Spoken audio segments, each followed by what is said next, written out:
jaallan kabajamtoota ilmaan Oromoodhaa qaalii bakki ammaan tana jirru kun mana abbaa gadaadhaa kan hammarreessa jiru jirra. Warreen duraa fi boodaa cinaachaa fi mirgaa fi bitaadhaan nu daawwachaa jirtan hundummaan keessanuu bakki kun manni abbaa gadaadhaa kun keessaan gulaaltan citaa fakkaata gubbaan ammoo keessisa fi gubbii wal dhabaa. Kanaaf annan tan oolmayni keenya kan hammarreessa nu fide sirboota asii waraabnu kan sirboota gorsaa kanaaf jecha as jirra.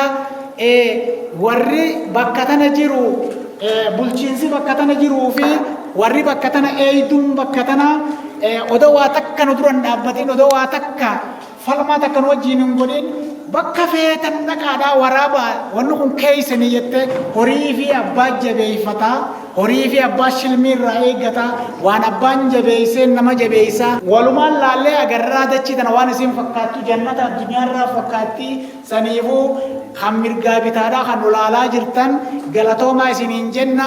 Sirbaa amma bahu keessatti ammas mana abbaa gadaa kana gallakkifnaa sirba torbaan kana keessa gallakkifamu keessatti.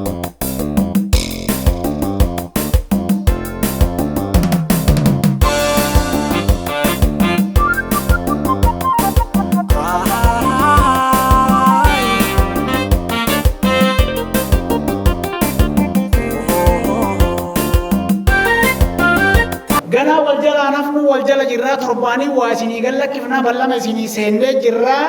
Qeeroon teenya torbaanirraa isiniif dalayti akkasitti kan hubeeytanii kan ala jirtan ka keessa jirtan hunduma keessanuu isin ziyaarree jirra. Galatoomaa ulfaadhaa isiniin jaa artistii Ahmad Ibroshee galatoomaa ulfaadhaa bakka hammarreessa galma abbaa gadaa jaamtii nagaatti.